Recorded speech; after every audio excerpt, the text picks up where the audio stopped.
Hey, welcome. Today, we're going to strip economics down to its absolute bare bones. We're going to explore this really cool thought experiment that shows how wealth can be created not by making new stuff, but just by trading the things we already have. It's a wild idea, so let's just dive right in. Okay, so picture this, a world where there's a fixed amount of everything, right? No factories churning out goods, no farms growing more food, no new inventions. The only thing you can do to get ahead is to swap what you've got for something someone else has. So how would that even work? Could people actually end up happier, better off in a world like that? That's the huge question at the heart of what we call the pure exchange economy. All right, so to get to the bottom of all that, here's the game plan. First, we're going to set the ground rules for this world without any production. Then, I'll introduce you to our main tool. It's this super clever diagram called the Edgeworth box.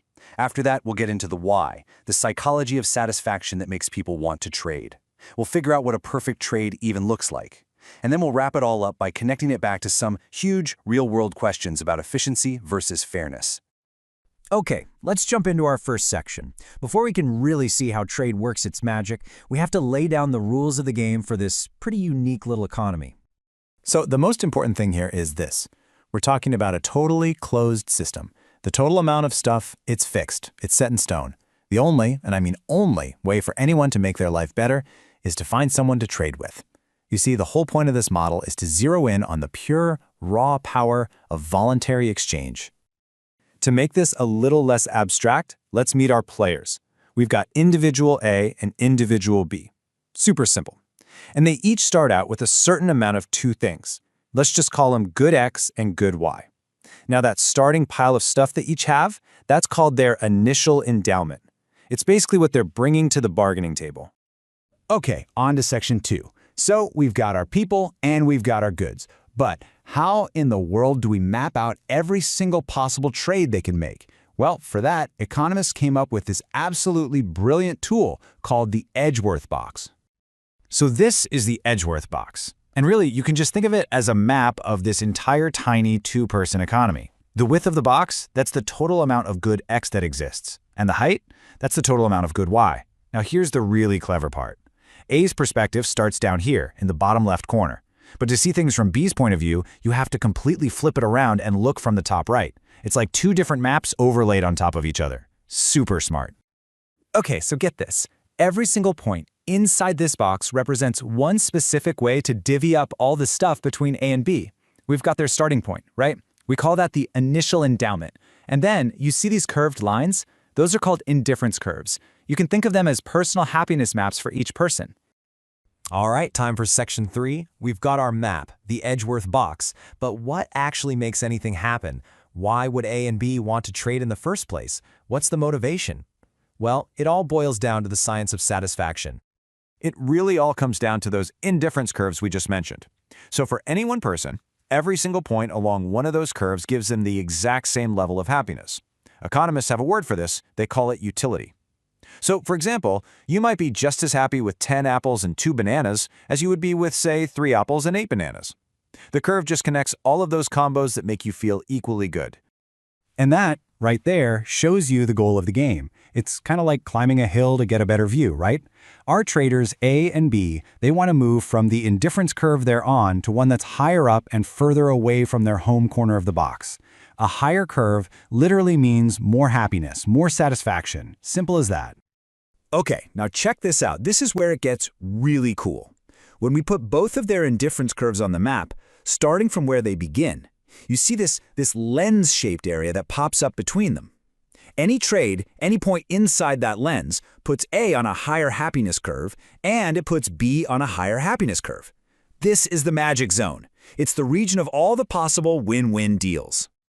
All right, moving on to section 4. So we know A and B are going to keep making deals as long as they can find a spot inside that lens that makes them both better off. But where does it all stop? When do they run out of good deals to make? How do we find that perfect final trade? Well, the trading finally stops when they hit a point of what's called Pareto optimality. And this is a really specific, really important idea in economics. It basically means you've squeezed every last drop of win-win potential out of the system. Once you're at a Pareto optimal point, the only way to make person A better off is by making person B worse off. There are no more free lunches. And what's amazing is, if you find every single one of those optimal points inside the Edgeworth box, they all connect to form a line. And we call that the contract curve. This curve is basically the set of all possible finish lines for our traders. Any final super efficient deal has to end up somewhere on this line. So what's the condition? How do you know you're on that curve? Well, mathematically, it's when the marginal rate of substitution for person A equals the MRS for person B. Now I know that sounds super technical, but the idea is actually pretty simple. Your MRS is just the personal trade-off rate you have in your head. It's like, how many units of Y am I willing to give up to get one more unit of X and stay just as happy? When both A and B have the exact same internal trade-off rate, there's just no more room to make a deal. They basically value the goods the same way at that specific point. So, we found it. The set of all these perfectly efficient outcomes. But this brings up a massive question, doesn't it?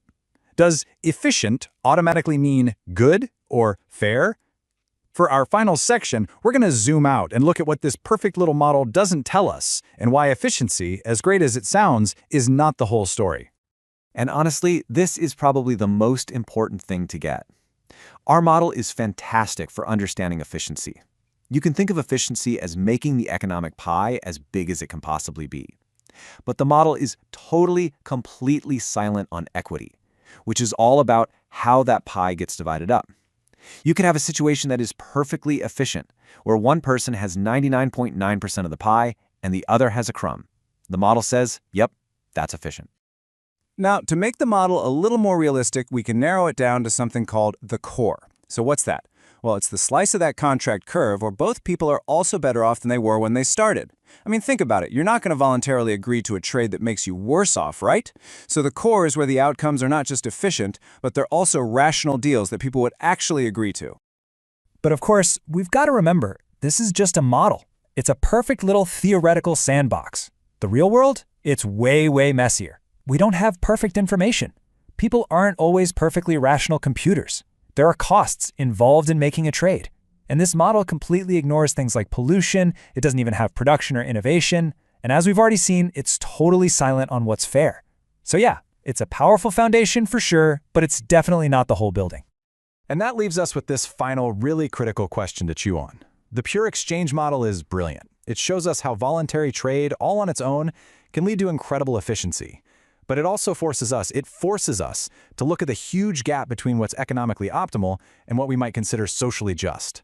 Finding out that a system is efficient, well, that's just the start of the conversation, not the end of it. The model shows us what's possible, but it's up to us to decide what's right. Thanks for digging into this with me.